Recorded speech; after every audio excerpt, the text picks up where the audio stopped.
Investigative homeowners associations. They charge many of us hundreds of dollars a year, using that money to pay them for parks, pools, and landscaping. And some say that HOAs are abusing their power, taking more money from property owners every single year. KPRC Local 2 investigative reporter Amy Davis shows you how some homeowners are fighting back. Off the road! Homeowner dues pay for the swimming pool, tennis courts, and landscaping in this Fort Bend County neighborhood. But across town in Atascocita South, homeowner John Kruger says all he's getting from his HOA are headaches. If I had done something outrageous, I could understand their problem. What Kruger did was roof his home of 16 years. Hurricane Ike blew whole sections of it off. Well, I gotta do something. I don't have a roof on my house. None. But now Kruger's HOA is calling his roof substandard, even though he replaced it with what he thought was the same color and design shingles he had always had. His HOA says it's not acceptable. The day before Ike, it was perfectly fine. But the day after Ike, it's substandard and not aesthetically pleasing. The homeowner has no effective way to fight back. Attorney David Kahn represents homeowners against HOAs in court. But even here, he says the scales of justice are tipped in favor of the HOA. If the association sues you and wins, they get their attorney fees back. You pay that. On the flip side, if you prevail in court, you pay your own attorney's fees. And since your HOA dues will pay for the HOA lawyer, you'll essentially foot the bill all the way around. It's why Texas homeowners for HOA reform are pushing for new laws to rein in HOAs. They want to take foreclosure power away from the associations and outlaw $200 a day fines. More than 100 HOA-related bills were filed at the state capitol this session.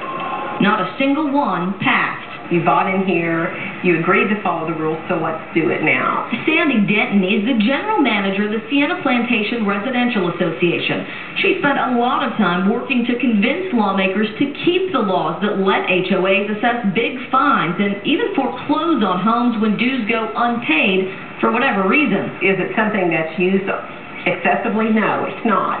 But it is leverage out there, just like a taxing entity has, to collect assessments so that a homeowner does pay. But those who want HOA reform say your money is paying for more than just lighting, fencing, and neighborhood amenities. Take Kruger, for example. His HOA is managed by a private company called Community Asset Management. Was Mr. Johnson available? We stopped by to talk with the president, but he wasn't available and never returned our calls. Not only does Atascocita South pay this management company for fining homeowners and collecting those fines and dues, it's also hired an attorney. That attorney charged Kruger a $125 legal fee for sending him a letter about his substandard roof. The people who want HOAs are the attorneys who make the money, the management companies who make the money, and people who want to control others. Make no mistake about it, Beanie Adolph is anti-HOA.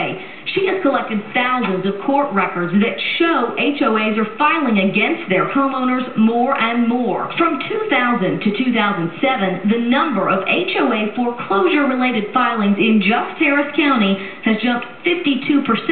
The biggest scam perpetrated on the American people, that's what they are. So why didn't our lawmakers pass any of those bills that would level the playing field between HOAs and homeowners? Well, some say they had just too many bills to consider this session. Others say it didn't help that the HOA industry sent 9 paid lobbyists too often. Tomorrow night, what information is your HOA required to give you? You may be surprised what some won't reveal. That story is tomorrow night at 10. Amy Davis, KPRC, Local 2. And if you have a legal question about your rights as a homeowner when you're battling your HOA, you'll want to join us on Thursday because we've got a panel of legal experts who will take your phone calls and answer your questions. That's this Thursday from 4 p.m. to 6:30 p.m. And if you have a story for Local 2 Investigates, call the tip line at 713-223-TIPS or email local2investigates@click2houston.com.